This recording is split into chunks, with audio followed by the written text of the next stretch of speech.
ये कहानी सत्य घटनाओं से प्रेरित है। जिनके साथ ये घटनाएं घटी उसकी वास्तविकता उन्हीं तक सीमित है। भूत प्रेतों और असामान्य विषयों के होने पर चैनल कोई दावा नहीं करता और ना ही प्रोत्साहन करता है।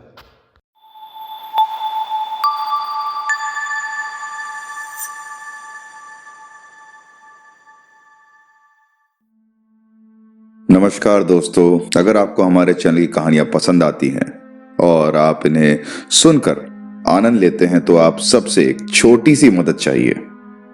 भाई, आंकड़ों के अनुसार लगभग 80% लोग हमारी कहानियां सुनते हैं लेकिन चैनल को सब्सक्राइब नहीं करते।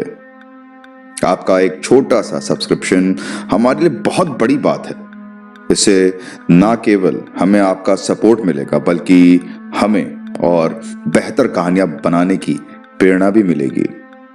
तो अगर अभी तक आपने सब्सक्राइब नहीं किया है तो कृपया सब्सक्राइब बटन दबाएं और हमारी इस यात्रा का हिस्सा बने। आपका प्यार और समर्थन हमें आगे बढ़ने में मदद ही करेगा। शुक्रिया। तो दोस्तों, आज आपको मैं मेडिकल की दुनिया का एक दूसरा पहलू सुनाने जा रहा हूं। मरीजों की सेवा करने वाले वो कर्मचारी जिनके बिना शायद डॉक्टर भी कुछ ना कर पाए। नर्सेस अक्सर हर दिन जीवन और मृत्यु के बीच ऐसी चीजें देखती हैं जो कोई नहीं देख पाता। कभी कभी उनका सामना ऐसी अप्रत्याशित घटनाओं से होता है जो मेडिकल और साइंस से भी परे होती हैं। ये उन नर्सों की वास्तविक कहानियां हैं जिनका देर रात की शिफ्ट के दौरान अस्पताल के कमरों में अलौकिक चीजों से सामना हुआ और मरीजों के अंतिम यानी के आखिरी पलों की वो साक्षी बनी। तो तैयार हो जाइए उन नर्सों की कुछ डरावनी कहानियां सुनने के लिए जिन्होंने ऐसी चीजें देखी हैं जिन्हें वो आसानी से नहीं भूल सकती। तो आइए शुरू करते हैं। मैं एक प्राइवेट हॉस्पिटल के लेबर और डिलीवरी डिपार्टमेंट में काम करती हूँ। मेरी ड्यूटी ज्यादातर हॉस्पिटल के ग्राउंड फ्लोर के आईसीयू में रहती है। एक रात की बात है जब मैं अपनी डेस्क पे बैठी पेशेंट्स की फाइल चेक कर रही थी तो मुझे वार्ड का दरवाजा खोलने की आहट हुई। दरवाजे की तरफ देखा तो वहां करीब 25-26 साल की लड़की धीरे धीरे मेरी तरफ चली आ रही थी। उसका उभरा हुआ पेट बता रहा था कि वो प्रेग्नेंट थी, लेकिन जब वो मेरे नजदीक आई तो उसको देख के मैं डर गई। उसके कपड़े ऐसे लग रहे थे जैसे कई दिनों से वो वही कपड़े पहने हुए हैं और ना ही नहीं है। आंखों के नीचे काले घेरे, बाल बिखरे हुए और चेहरे पे बस खामोशी, कोई भी हाव भाव नहीं। उसको देख मैंने उससे पूछा, नाम क्या है तुम्हारा? मेरे सवाल का उसने कोई जवाब नहीं दिया। वो बस मुझे देखे जा रही थी। 3 से 4 बार नाम पूछने पर उसने सदी हुई आवाज में मुझसे कहा, किरण। और ये बोल वो लड़खड़ा के वहीं जमीन पे बैठ गई। ये देख मैं तुरंत अपनी कुर्सी छोड़ उसको सहारा दे पास के बेड पे लिटाते हुए उससे बोली, देखो घबराओ नहीं, तुम बहुत वीक हो गई हो, ऐसी हालत में होता है ऐसा। उसके बाद मैंने उसका बीपी चेक किया तो वो नॉर्मल था। मैंने सोचा कुछ ना खाने की वजह से उसको चक्कर आ गए हों तो मैं उसको सलाइन के थ्रू ताकत के इंजेक्शन देने के लिए बाहर चली गई। वापस आके देखा तो किरण बेसुध वहीं हॉस्पिटल के बेड पे लेटी हुई थी। मैंने उसको इंजेक्शन देने के लिए उसके बाएं हाथ की स्लीव्स ऊपर की तो उसके हाथों पे कई सारी खरोचने के निशान देख के मुझे लगा कि शायद उसका हस्बैंड उसको मारता पीटता है, इसलिए वो अकेली आई है और उसकी हालत ऐसी है। इंजेक्शन लगाने के लिए मुझे उसकी नस ढूंढने में लगभग 1 मिनट लग गया। मैंने किरण के गालों पे थपथपा के उसको होश में लाने की कोशिश की तो उसने धीरे से अपनी आंखें खोली और बस एक टक मुझे देखने लगी। मैंने फिर से उसके बाएं हाथ को पकड़ा और इंजेक्शन लगाने लगी कि तभी किरण ने अजीब सी भारी आवाज से मुझसे कहा, नर्स, इस आईसीयू के नीचे मुर्दा घर है ना?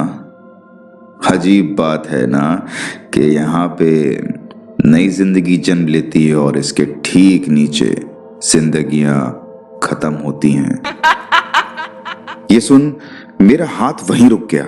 मैंने उसकी बात नजरअंदाज कर उसको इंजेक्शन लगा दिया। कुछ सेकंड्स बाद किरण फिर से बोली, नर्स, अगर तुमको फैसला लेना पड़े कि या तो इस पेट में पल रहे बच्चे को बचाना है या इस औरत को, तो किसको बचाओगी तुम? ये सुन मेरा दिमाग चकरा गया। मैंने किरण से पूछा, क्या मतलब हुआ इस औरत को या इस बच्चे को बचाने का? मेरा सवाल सुन किरण अपने दांत पीसते हुए जोर से बोली, तुमसे जो पूछा गया है उसका जवाब दो नर्स। बच्चे को बचाओगी या इस औरत को? ये सुन मुझे लगा कि किरण की दिमागी हालत ठीक नहीं है। मैंने उसको समझाते हुए बोला, देखो किरण, ये सब बातें नहीं करते, तुमको आराम की बहुत जरूरत है। अब की बार किरण लगभग चिल्लाते हुए और घुर्राते हुए मुझसे बोली, बताना नर्स, तू बच्चे को बचाएगी या इस औरत को? मैंने खींचते हुए उसकी बात का जवाब दिया, मैं बच्चे को बचाऊंगी, लेकिन तुम ऐसा क्यों पूछ रही हो किरण? किरण हंसते हुए अपनी उंगली को खुद की तरफ दिखाते हुए बोली, नर्स, तूने बच्चे को चुना है तो आज रात इसकी मौत होगी।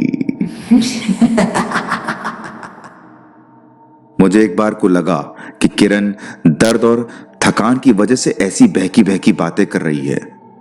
एक बार तो उसकी भारी आवाज सुन मुझे लगा कि शायद कोई और बात है, लेकिन मैंने अपने नर्सिंग करियर में कई सारे ऐसे केसेस देखे हैं जिनको समझ पाना मुमकिन नहीं।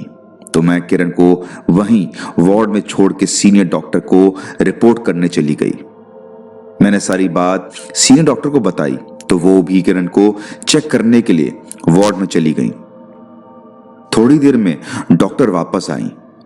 उनके चेहरे की हवाइयां उड़ी हुई थी, मानो उनको कोई भूत दिख गया हो। मेरे पूछने पे उन्होंने कहा कि आज से पहले उन्होंने ऐसा कोई भी केस नहीं देखा। हमको इसका जल्द से जल्द सिजेरियन ऑपरेशन करना पड़ेगा। जैसी हालत किरण की है, हम नॉर्मल डिलीवरी नहीं कर सकते हैं। थोड़ी देर में मैंने ओटी रेडी कर दी और किरण ने एक फूल सी बच्ची को जन्म दिया। लेकिन डिलीवरी के तुरंत बाद ही किरण को हेवी ब्लीडिंग होने लगी। उसके मुंह और डिलीवरी एरिया से खून ऐसे निकल रहा था मानो किसी ने चाकू से उसकी नस काट दी हो। ये देख मेरे साथ वहां मौजूद सीनियर डॉक्टर का भी सिर चकरा गया। हमने बहुत कोशिश की, लेकिन किरण ने वहीं ऑपरेशन थिएटर की टेबल पर दम तोड़ दिया। वो अपनी आखिरी सांस तक सिर्फ एक टक मुझे ही देख रही थी। इधर मेरी गोद में उसकी फूल सी बच्ची थी तो सामने ओटी की टेबल पर बेजान किरण। डॉक्टर ने किरण की सारी रिपोर्ट दोबारा चेक की और ब्लड सैंपल को टेस्ट के लिए भिजवाया, लेकिन सब नॉर्मल निकला। यहां तक कि पोस्टमार्टम रिपोर्ट में भी कुछ ऐसा नहीं निकला जो हमको ये समझा सके कि किरण की मौत किस कारण हुई। किरण की मौत की सूचना हमने पुलिस में दे दी और दूसरे दिन एक औरत हॉस्पिटल आई और किरण की नवजात बेटी को अपने साथ ले गई। वो औरत किरण की मां थी। उस रात मैं अपने वार्ड में बैठी यही सोच रही थी कि किरण ने डिलीवरी के पहले मुझसे ऐसा क्यों पूछा था कि माँ और बच्चे में किसी को बचाओगी, और जब मैंने बच्चे को बचाने की बात की तो उसका वो जवाब मुझे अंदर से डरा गया। एक नर्स होने के बावजूद आज तक इस एक सवाल का मुझे जवाब नहीं मिला। क्या किरण मानसिक बीमारी से जूझ रही थी या फिर उस रात जिस भारी आवाज में उसने मुझसे 2 जिंदगियों को बचाने की बात पूछी, तो क्या कोई ऐसी शक्ति या बुरी आत्मा किरण के ऊपर हावी थी जिसने उसकी बेटी की जान बख्श के किरण की जान ले ली? क्या किरण की जान मेरे एक चुनाव की वजह से गई या मेरे उसी चुनाव की वजह से उसकी बेटी की जान बच पाई? शायद किरण को कोई मानसिक बीमारी ही थी जिसको वो समझ नहीं पाई और उसके सामने जिंदगी हार गई। दूसरी कहानी। मेरा नाम सुमित्रा है और पेशे से मैं एक नर्स हूं। मैं आपको हॉस्पिटल और शहर के नाम तो नहीं बता सकती, लेकिन ये हॉस्पिटल मध्य प्रदेश में है। मैं एक काफी पुराने हॉस्पिटल में काम करती हूँ। आज से करीब 52 साल पहले जब ये हॉस्पिटल बन के तैयार हुआ था तो शहर का ये एकमात्र सबसे बड़ा हॉस्पिटल था। आए दिन मरीजों की भीड़ से हॉस्पिटल भरा रहता था। मैंने पुरानी नर्सों से सुन रखा था कि सन 1975 के दिसंबर महीने में यहाँ एक मरीज को भर्ती किया गया था और जो बोल नहीं सकता था और ना ही सुन सकता था और साथ ही शायद दिमागी तौर से संतुलन कम होने की वजह से वो खुद को चोट पहुंचाता था, जिसके चलते उसके हाथ पैर बांध के रखा जाता था। रात में उसे कमरे से अजीब सी आवाजें आती। जब कोई नर्स या वार्ड बॉय उसको चेक करता तो वो दीवार को एक टक देख जोर जोर से चीखता और आवाजें करता। उसके कपड़े बदलते वक्त उसकी पीठ पे किसी के खरोचने के निशान भी मिलते। वो इशारे से खुद को उस कमरे से बाहर ले जाने का इशारा करता, लेकिन सब उसकी बात को अनदेखा कर देते थे। हेड नर्स उसको दिन में कई बार चेक करती और डॉक्टर की बताई हुई दवाइयां खिलाने के बाद उसके कपड़े बदल के उसको प्यार से सुला देती। ठीक 25 दिसंबर की सुबह हेड नर्स उसके कमरे में गई तो उसको मरा पाया। उसकी आंखें तब भी खुली थीं और दीवार की तरफ ही देख रही थीं। आज ये हॉस्पिटल अपने पुराने दिनों की तरह मशहूर नहीं है, लेकिन 19 से 25 दिसंबर के बीच की रातों में चाहे वो पेशेंट हो, डॉक्टर या स्टाफ, उनको उसी कमरे से चीखने की आवाजें आती हैं। हाँ, मैं लगभग हर रात उन आवाजों को सुनती हूँ, जो कि अच्छी बात है। क्या हुआ, आप सोच में पड़ गए ना कि ऐसी आवाजें सुनना अच्छी बात कैसे होंगी?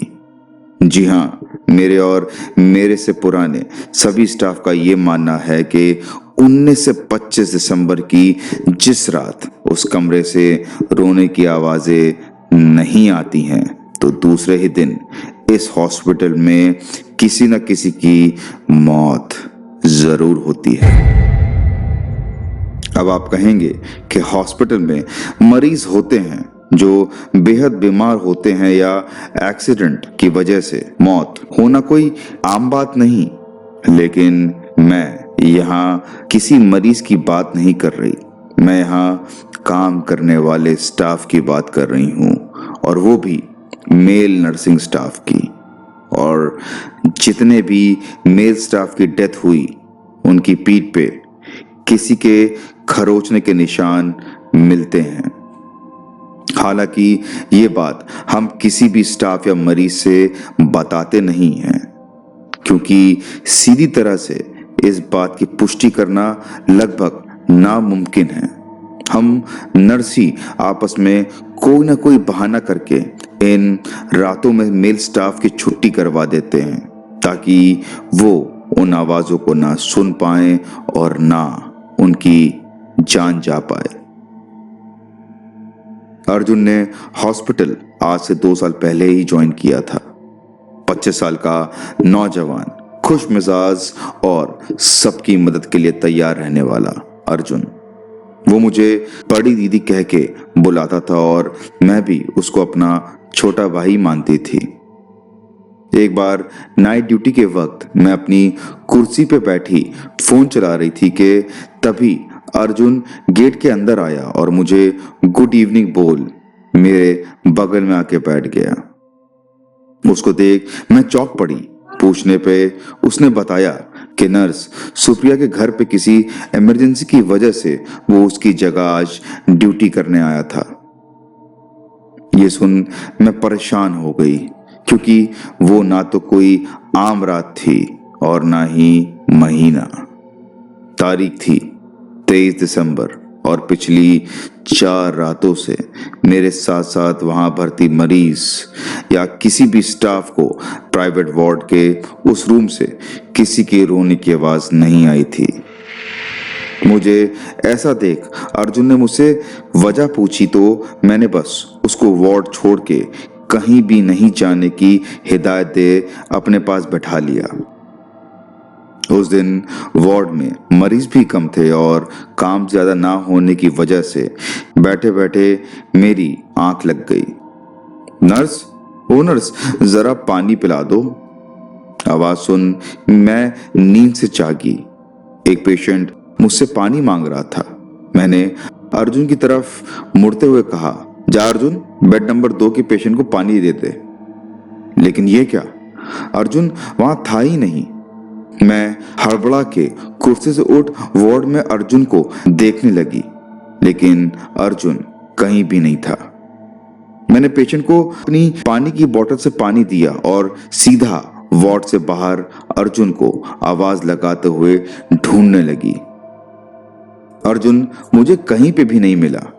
हार के मेरे कदम हॉस्पिटल के प्राइवेट रूम की तरफ बढ़ चले, जहां मैं नहीं जाना चाहती थी, लेकिन अर्जुन की खातिर मैंने अपने मन को मजबूत किया और प्राइवेट वार्ड के हर रूम को खोल खोल के चेक करने लगी। कुछ ही मिनटों बाद मेरे कदम गलियारे के आखिरी रूम के पहले रुक गए। मेरी सांसें थम सी गई। अर्जुन उसी रूम के दरवाजे के बाहर बेसुध सा बैठा था। मैंने डरते हुए उसके कंधे को अपने हाथ से हिलाया तो वो हड़बड़ा के उठ बैठा, मानो जैसे नींद से जाग उठा हो। मैंने जब उससे पूछा कि वो यहाँ कैसे आया और ऐसे बेहोशी की हालत में बैठा है, तो उसने हड़बड़ाते हुए मुझसे बताया कि रात को उसको चाय पीने की इच्छा हुई तो वो वार्ड से बाहर निकल प्राइवेट रूम के विंग से होता हुआ हॉस्पिटल की कैंटीन की तरफ जाने लगा। तो आखिरी प्राइवेट रूम के सामने गुजरते वक्त उस रूम का दरवाजा अपने आप खुल गया। तो किसी को ना देख मैंने जैसे ही दरवाजे को बंद करने के लिए हाथ बढ़ाया तो मेरी नजर कमरे के अंदर पड़ी।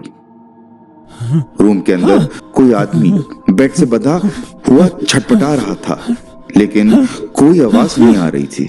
मैंने रूम की लाइट ऑन करने की कोशिश की तो लाइट चली नहीं। मैं सीधा उस मरीज के पास गया और झुक के उसको देखा तो उसका मुंह किसी जानवर की तरह पूरा खुल गया और साथ ही वो इतनी जोर से चीखा कि मैं वहीं बेहोश होकर गिर पड़ा। वो कमरे के बाहर कब और कैसे आया उसको कुछ याद नहीं था। मैंने अर्जुन को सहारा देकर उठाया तो मेरा हाथ उसकी पीठ पे लगते ही वो दर्द से लगभग चीख उठा। मैंने किसी तरह अर्जुन को सहारा दे वार्ड में वापस ले आई। अर्जुन ने मुझे बताया कि उसकी पीठ में बहुत दर्द हो रहा है, शायद गिरने की वजह से उसको चोट आई है। मैंने डरते हुए उसकी जैकेट हटा के बनियान ऊपर करके चेक किया तो जिस बात का मुझे डर था वही हुआ। अर्जुन की पीठ पर किसी के खरोचने के निशान थे। अपने परेशानी और डर को छुपाते हुए मैंने अर्जुन की ड्रेसिंग करके उसको घर भेज दिया। सारी रात मुझे नींद नहीं और दूसरी सुबह शिफ्ट खत्म करके मैं अपने घर चली गई। शाम को मैं अपनी डेली शिफ्ट के अकॉर्डिंग हॉस्पिटल चली गई और रोज की तरह अपने काम करने लगी। एक बार को मन किया कि अर्जुन को कॉल करके उससे उसका हालचाल ले लूं, लेकिन फिर सोचा कि रात बहुत हो गई है, ये सोच के मैंने उसको कॉल नहीं की। उस रात पेशेंट्स कम होने की वजह से मैं अपने डेस्क पे बैठे बैठे सो गई। आंख खुली तो देखा कि सामने अर्जुन खड़ा मुस्कुरा रहा है। मैंने अर्जुन से पूछा, तुम हॉस्पिटल क्यों आ गए अर्जुन? तुमको घर पे आराम करना चाहिए था, और वैसे भी तुम नाइट ड्यूटी नहीं करोगे। अर्जुन सामने खड़ा मुझे देख बस मुस्कुराया जा रहा था और कुछ बोल नहीं रहा था कि तभी मेरे मोबाइल फोन की रिंगटोन की आवाज आई। मैं डेस्क पर से मोबाइल फोन को उठाने के लिए अपना हाथ आगे किया, पर ना जाने मैं जितना भी मोबाइल को उठाने की कोशिश करती, वो मेरी पकड़ से दूर होता जाता। मैं फोन उठाने की कोशिश करने की वजह से थकने लगी थी। मेरा दम घुटने लगा था और एकाएक मेरी आंख खुल गई। मुझे कुछ सेकंड समझने में लगा कि मैं एक सपना देख रही थी, लेकिन मेरा मोबाइल फोन अब भी बज रहा था। इस बार फोन मैंने बड़े आराम से उठा लिया और देखा कि फोन पे अर्जुन का नाम फ्लैश कर रहा था। मैंने तुरंत कॉल रिसीव करते हुए कहा, अर्जुन कैसी है तबीयत तुम्हारी, और इतनी रात में क्यों कॉल किया? सब ठीक तो है ना? फोन की दूसरी तरफ से अर्जुन की वाइफ की रोती हुई आवाज सुनाई दी, दीदी अर्जुन नहीं रहे। ये सुन मेरी आवाज मेरे गले में ही फंस के रह गई। क्या उस आवाज ने, उस आत्मा ने अर्जुन की जान ले ली थी? ये मुझे नहीं पता, लेकिन इतना जरूर पता है कि जब तक वो आवाजें आती रहेंगी, इस हॉस्पिटल में किसी बेगुनाह की जान नहीं जाएगी। तीसरी कहानी। मेरा नाम देवव्रती है और बात पिछले साल की है, जब मैं नर्सिंग कोर्स की फाइनल ईयर की पढ़ाई आरजी कर मेडिकल कॉलेज कोलकाता से कर रही थी। पढ़ाई के साथ साथ मैं फ्रीलांसिंग नर्सिंग का काम भी करती हूँ। मतलब ऐसे के सारे पेशेंट्स या ओल्ड एज लोग होते हैं जिनकी देख रेख करने के लिए उनके घर जाना पड़ता है। उस दिन मेरी ही साथ नर्सिंग कोर्स करने वाली सुदेशना ने मुझे उसके एक पेशेंट को उसके घर जाने को बोला, क्योंकि उसको कोलकाता में ही अपने एक रिलेटिव के शादी में जाना था। काम ज्यादा नहीं था, बस पेशेंट को कपड़े चेंज करवा के और दवाई का इंजेक्शन लगाना था। पेशेंट 80 साल की एक बुजुर्ग महिला थी और पास के ही एक इलाके में रहती थी। माफ करिएगा, मैं उस जगह का जहां वो लेडी रहती थी या रहती है, उसका नाम और उस लेडी का नाम नहीं बता सकती हूं। इतने से काम के लिए मुझे सुदेशना ने एडवांस में 400 रुपए दिए थे, तो मैं मना भी क्यों करती। आज बारिश सुबह से रुक ही नहीं रही थी। क्लासेस खत्म करने के बाद मैं सुदेशना के बताए हुए एड्रेस पे पहुंच गई। वो पुराने जमाने का एक बंगाली शैली में बना हुआ मकान था। मैंने मेन डोर के दरवाजे पे लगी बेल स्विच को 2 से 3 बार दबाया, लेकिन अंदर से ना कोई आया और ना ही किसी की आवाज। मैंने सोचा कि शायद एड्रेस गलत है, तो पॉकेट से जैसे ही मैंने सुदेशना को कॉल करने के लिए मोबाइल निकाला ही था कि तभी मुझे अंदर से किसी बूढ़ी औरत की आवाज आई, के बाहर? मतलब कौन है बाहर? ये सुन मैं समझ गई कि मैं सही एड्रेस पे आई हूं। मोबाइल को वापस पॉकेट में रखते हुए मैं बोली, हमारा नाम देवव्रती, नर्स सुदेशना पथियेचे। इसके बाद अंदर से अजीब सी आवाज सुनाई दी, जैसे कोई घर के अंदर साइकिल चला रहा हो और वो आवाज पास आती जा रही थी। दरवाजा खुला और सामने एक बूढ़ी औरत व्हील चेयर पे बैठी मुझे देख मुस्कुरा रही थी। ये देख मैं समझ गई कि वो आवाज साइकिल की नहीं, एक व्हील चेयर की थी। बूढ़ी औरत ने मुझे अपना नाम बृंदा बताया और अंदर आने को कहा। मैंने उनकी व्हीलचेयर को पीछे से पकड़ा और उनके रूम का रास्ता पूछ उनको वहां ले गई। मैं उनके रूम को ध्यान से देखने लगी और सोचने लगी कि इतने बड़े घर में कोई और नहीं रहता। शायद वो मेरे भाव को समझ गई और मुस्कुराते हुए मुझसे बोली, तुम यही सोच रही हो ना कि इतना बड़ा घर है और मैं अकेली, मेरे साथ और कोई नहीं रहता। मैं इसके पहले उनको कोई जवाब देती कि उसके पहले ही उन्होंने आगे बोला, मेरा बेटा और बहू बहुत बड़ी कंपनी के मालिक हैं और दिन भर उसी में बिजी रहते हैं, और एक ग्रैंडसन है जो अमेरिका में रह के पढ़ाई कर रहा है। हस्बैंड की एक कार एक्सीडेंट में 5 साल पहले ही डेथ हो गई थी, जिसमें मेरी ये टांगे बेकार हो गई। लेकिन इस घर में मुझको कभी भी अकेलापन महसूस नहीं होता है। मैंने मुस्कुराते हुए उनका हाथ अपने हाथों में लेते हुए कहा, वृंदा जी, आप बहुत स्ट्रांग वुमन हैं और आप जैसी स्ट्रांग एंड खुश मिजाज वाली वुमन भला अकेले रह ही नहीं सकती, एंड आज तो मैं भी आपके साथ हूं। ये बोल के मैंने उनको सहारा दे के उनके बेड पे लेटाया और उनके कपड़े चेंज करने के लिए पहनी नाइटी को हटाया तो उनकी लोअर बॉडी और बैक पे छोटे छोटे घाव देख के समझ गई कि उनको सारा दिन व्हीलचेयर पे बैठने की वजह से बेड सोर्स हो गए हैं। मैंने उनके घाव को साफ करके ट्रीट किया और कपड़े चेंज करके बेड पे आराम से उनको लिटा दिया। फिर मैंने उनके बेड के बगल की टेबल पे रखे इंजेक्शन और सिरिंज को उठाया और उनको लगाने के लिए उनके हाथ की नस को ढूंढने लगी।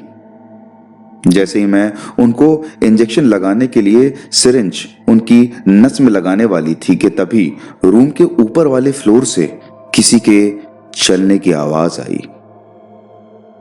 ये सुन मेरे हाथ वहीं रुक गए और रूम की छत की तरफ मैं ध्यान से देखने लगी। ऐसा लग रहा था कि ऊपर कोई धीरे धीरे चल रहा हो। ये देख वृंदा जी मुझसे मुस्कुराते हुए बोली, अरे घबराओ नहीं बेटा, वो मेरे हस्बैंड हैं। हस्बैंड हैं? लेकिन आपने तो बताया था कि 5 साल पहले आपके हस्बैंड की डेथ हो चुकी है। फिर ये ऊपर जिसके चलने की आवाज आ रही है वो आपके हस्बैंड कैसे हो सकते हैं, या आपने दूसरी शादी कर ली है क्या? मैं चौंकते और फिर डरते हुए वृंदा जी से बोली। वृंदा जी वैसे ही मुस्कुराते हुए मुझसे बोली, इस उम्र में भला कोई दूसरी शादी करता है क्या? वो मेरे हस्बैंड ही हैं। सुनने में तुमको अजीब लगेगा, लेकिन वो आज भी मेरे साथ ही रहते हैं, मुझे कभी अकेला नहीं छोड़ते हैं। तभी तो इतने बड़े घर में मैं अकेले रहती हूं। वृंदा जी ने ये बात ऐसे बोली थी मानो वो किसी मरे नहीं जीते जागते इंसान के बारे में बात कर रही हूं। मेरी तो कुछ भी समझ में नहीं आ रहा था कि क्या करूं। किसी तरह उनको मैंने इंजेक्शन दिया और अपना बैग कंधे पे डालते हुए वृंदा जी से जाने की इजाजत मांगी। उन्होंने पहले मुझे कुछ सेकंड्स बिना कुछ बोले देखा और फिर एक आह भरते हुए बोली, प्यार करने वाले कभी अलग नहीं होते। मेरे हस्बैंड कल भी मेरे साथ थे और आज भी हैं। बस एक नाराजगी मुझे उनसे रहती है, वो हमेशा ऊपर वाले फ्लोर पे ही रहते हैं, कभी मुझसे मिलने नहीं आते नीचे। यहां मैं उनको नमस्कार करके रूम से बाहर आ गई। रूम के बाहर एक बड़ा सा वेरांडा था और साइड से ऊपर फ्लोर तक जाने की सीढ़ियां। मेन गेट की ओर जाते हुए मैंने एक नजर ऊपर के फ्लोर पे डाली तो मैंने जो देखा उसको मैं आज तक नहीं भूल सकती। ऊपर के फ्लोर के कॉरिडोर के एक पिलर के पीछे कोई खड़ा मुझे देख रहा था। अंधेरा होने की वजह से वो आदमी या परछाई मुझे साफ नहीं दिखाई दे रही थी, लेकिन उसके बाल दूध की तरह सफेद थे और उसका एक हाथ पिलर के आगे था जिसकी उंगलियां अजीब सी कटी और फटी थीं और साथ ही लंबे लंबे नाखून। मैं फौरन मेन गेट से बाहर निकल गई और बाहर आते ही किसी ने पीछे से मेन गेट को जोर से बंद कर दिया, जिसकी आवाज से मैं चीख पड़ी। लेकिन मैं रुकी नहीं और सीधा अपने हॉस्टल के रूम में आके ही सांस ली। सारे रास्ते मैं सोचती आई कि वृंदा जी तो बेड पे लेटी हुई थी और घर पे कोई भी नहीं था। फिर दरवाजा किसने इतनी जोर से बंद किया था? वृंदा जी भी अगर दरवाजा बंद करती तो बेड से सहारा लेके व्हील चेयर पे बैठने और मेन गेट तक आते आते उनको काफी टाइम लग जाता। रात को जब सुदेशना रूम में आई तो मैंने उसको सारी बात बताई। वृंदा जी का नाम सुनते ही सुदेशना चौंक पड़ी और मुझसे उसने कहा कि पेशेंट का नाम वृंदा नहीं सुलेखा है और उनकी उम्र लगभग 45 साल की है। तो मेरे शरीर में बह रहा खून ठंडा पड़ गया। मैं गलत घर में चली गई थी और तो और मुझे याद आया कि वृंदा जी के रूम से बाहर आते वक्त मैंने दीवार पर टंगी एक तस्वीर देखी थी जिसपे आर्टिफिशियल फूलों की माला चढ़ी थी। दिमाग पे और जोर लगाने पे याद आया कि उस फोटो में एक बूढ़े आदमी के साथ एक बूढ़ी महिला भी थी और वो कोई और नहीं, वृंदा जी ही थी। मैं नहीं जानती कि वो घर किसका था, वृंदा जी कौन थी और वो घर किसका है। इतना जानती थी कि वो जो भी था शैतानी नहीं था, या कम से कम वृंदा जी ऐसी नहीं थी, वरना मैं आज जिंदा ना होती। अलग बात है कि जिस आदमी को मैंने उस घर के फर्स्ट फ्लोर पे देखा था वो कौन था, इसका मुझे नहीं पता। दोस्तों, शायद मेरी किस्मत अच्छी थी या वृंदा जी, जिसकी वजह से मैं वहां से सही सलामत निकल आई। चौथी कहानी। मेरा नाम सिस्टर ऐना है और मैं दिल्ली के एक जाने माने सरकारी हॉस्पिटल में पिछले 10 सालों से काम कर रही हूँ। कुछ महीनों पहले ही टाइम पास करने के लिए ऑनलाइन कहानियां सुनना स्टार्ट किया और पाया कि उन कहानियों और मेरे साथ अभी तक ऐसा काफी कुछ घटा है जो काफी एकसा है। तो सोचा आज आप सबको अपने साथ घटी उन किस्से कहानियों में से एक कहानी सुनाती हूँ। मैं पहले कभी ऐसी नहीं थी, लेकिन कोरोना काल में अपनी आंखों के सामने अनगिनत मौतें देखने के बाद मेरा दिल पत्थर का हो गया था। मेरे लिए पेशेंट की देखभाल करना महज एक ड्यूटी रह गया था। मेरा कोई परिवार भी नहीं, एक बेटा था जो कोरोना की वजह से मुझे छोड़ के चला गया। मेरा जीवन हॉस्पिटल से घर और घर से हॉस्पिटल तक सीमित रह गया था। पिछले साल अक्टूबर में तारीख थी 20, एक 22 साल का लड़का इमरजेंसी में एडमिट हुआ था।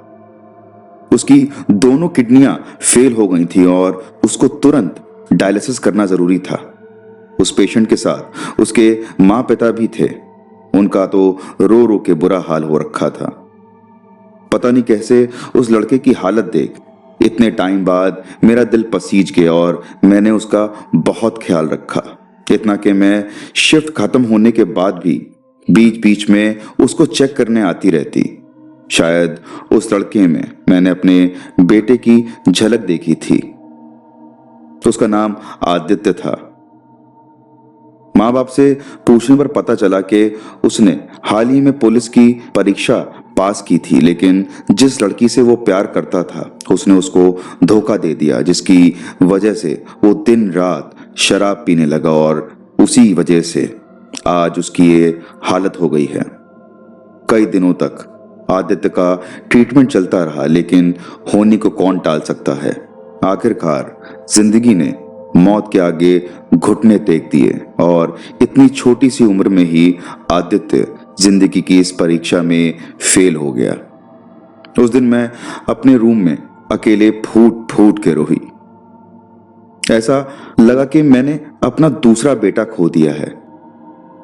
आदित्य की बॉडी ले जाने से पहले उसकी माँ मेरे पास आई और बोली, नर्स, मैं नहीं जानती कि आप हर पेशेंट का इतना ख्याल रखती हैं या सिर्फ मेरे बेटे आदित्य का।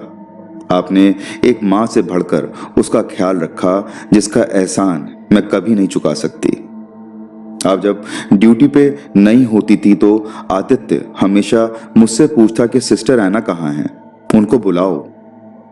उसकी आंखों में मैंने आपके लिए बहुत बहुत प्यार देखा है। मैं ज्यादा तो कुछ और नहीं कहूंगी, लेकिन जीवन में कभी भी आपको किसी भी चीज की जरूरत महसूस हो तो सीधा हमसे आके मिलिएगा। और इसी के साथ आदित्य की माँ ने मेरा फोन नंबर मुझसे मांग के अपने फोन पे सेव कर लिया और अपने ही फोन से मिस कॉल देके के मुझे उनका नंबर सेव करने को कह के वो चली गईं। मैं अपनी आंखों में आंसू लिए ना जाने कितनी देर तक वहीं खड़ी उनको जाते हुए देखती रही। आज हॉस्पिटल से जल्दी छुट्टी लेके मैं दिल्ली के सिविल लाइंस एरिया में रिच इलाके में चली गई। ये इलाका चारों तरफ से पेड़ पौधों से घिरा हुआ है और ऐसा लगता है कि आप दिल्ली में रहते हुए भी उससे काफी दूर किसी हिल स्टेशन में आ गए हों। इसी एरिया में एक पुराना मॉन्यूमेंट बना है जिसपे अंग्रेजों के सोल्जर्स के नाम लिखे हैं। बचपन में मेरे पापा मुझे यहीं पे लेके आते थे और जब कभी भी मैं उदास होती या सुकून चाहिए होता, मैं यहीं आके घंटों बैठी रहती। उस शाम भी मैं अपने बेटे और आदित्य को याद करती रही। ना जाने कब अंधेरा घिर आया और उस इलाके में स्ट्रीट लाइट्स नहीं हुआ करती थी, जिसकी वजह से सुकून देने वाला वो माहौल थोड़ा असहज और डरा देने वाला बन गया। पता नहीं कहां से एक मोटरसाइकिल मेरे सामने रोड पे आके रुकी और कोई चलते हुए मेरी तरफ बढ़ने लगा। ऐसे माहौल में किसी अनजान को अपनी तरफ आते हुए मुझे थोड़ा सा डर लगा कि कहीं मुझे अकेला देख ये आदमी मुझे लूटने का तो नहीं आया। मैं सांस रुके वहीं बैठी रही और वो आदमी मेरे पास आके मेरी तरफ झुकते हुए बोला, आप इस तरह इतने सुनसान इलाके में क्या कर रही हैं माता जी? अंधेरा गिरने के बाद ये जगह सेफ नहीं। चलिए मैं आपको आपके घर तक छोड़ दूं। मैंने अपने हाथ में पकड़े मोबाइल फोन को उसके चेहरे की तरफ करते हुए कहा, कुछ नहीं, मैं यहाँ अक्सर आती हूँ। आज बैठे बैठे टाइम कहाँ निकल गया और अंधेरा हो गया, मुझे पता ही नहीं चला। मोबाइल की रोशनी से पीछे होते हुए वो लड़का फिर से बोला, कोई बात नहीं माता जी, आप सबकी मदद करती हैं और आज मैं आपकी मदद करने के लिए आया हूँ। चलिए मैं आपको ऑटो करवा दूं। और ये कह के वो लड़का मेरे आगे आगे चलने लगा। ना जाने क्यों उसकी आवाज कुछ जानी पहचानी सी लग रही थी। वहीं रोड पर ही दूसरी तरफ से आते हुए एक ऑटो को उसने हाथ दे के रोका और बिना मेरी तरफ पलटे उसने मुझसे ऑटो में बैठने को कहा। मैंने वही किया और जब मैं ऑटो में बैठ थोड़ा आगे बढ़ी तो उसके साइड व्यू मिरर पे उस लड़के को देख मेरा दिल धक करके रह गया। वो लड़का आदित्य था, वही आदित्य जिसकी कुछ दिन पहले डेथ हो गई थी। मैंने तुरंत ही ऑटो से सिर बाहर निकाल पीछे देखते हुए ऑटो ड्राइवर को ऑटो रोकने को कहा, लेकिन ये क्या, वहां पे कोई भी नहीं था। ये देख ऑटो वाले ने मुझसे पूछा, क्या हुआ मैडम, ऑटो क्यों रुकवाया, कुछ गिर गया क्या आपका? मैंने उसको बोला, अरे वो जिस लड़के ने मुझे ये ऑटो रुकवा के बैठाया था वो वहां नहीं है। ये सुन ड्राइवर थोड़ा हंसते हुए मुझसे बोला, क्या मैडम, आप ही ने तो हाथ देख के मुझे रोका था और सीधा ऑटो में बैठ गई थी। वहां कोई लड़का नहीं था और ये जगह कुछ ठीक भी नहीं है। अंधेरा होने के बाद मैं इस इलाके में कभी भी ऑटो लेके नहीं आता। वो तो आप लेडीज हैं तो मैंने ऑटो रोक दिया। ये सुन मैंने उससे कुछ भी नहीं बोला और ऑटो कमलानगर ले चलने को कहा। सारे रास्ते मैं यही सोचती आई कि वो लड़का आदित्य था या मेरा भ्रम। ये बात मैंने अपनी एक फ्रेंड को बताई जो काफी स्पिरिचुअल भी है। उसने मुझे बताया कि जिस लड़के ने उस शाम मेरी मदद की थी वो आदित्य ही था। उसकी अकाल मृत्यु हुई थी जिसकी वजह से उसकी आत्मा को मुक्ति नहीं मिली, क्योंकि मैंने उसके आखिरी दिनों में उसकी इतनी सेवा की थी तो मुझे परेशान होता हुआ और ऐसी सुनसान जगह में देख वो मेरी मदद करने के लिए आया था। मुझे डरने की कोई जरूरत नहीं। ये सुन मुझे जहां सुकून भी मिला तो वहीं दुख भी हुआ कि इतनी कम उम्र में वो चला गया। चाहे मेरा बेटा अजय हो या आदित्य, ये किसी का भी बेटा या बेटी हो, किसी की भी अकाल मृत्यु नहीं होनी चाहिए। खैर, आप सब क्या सोचते हैं कमेंट बॉक्स में जरूर बताइएगा इस कहानी के बारे में। क्या वो लड़का आदित्य ही था या मेरा भ्रम? तो ये थी आज की कहानियां।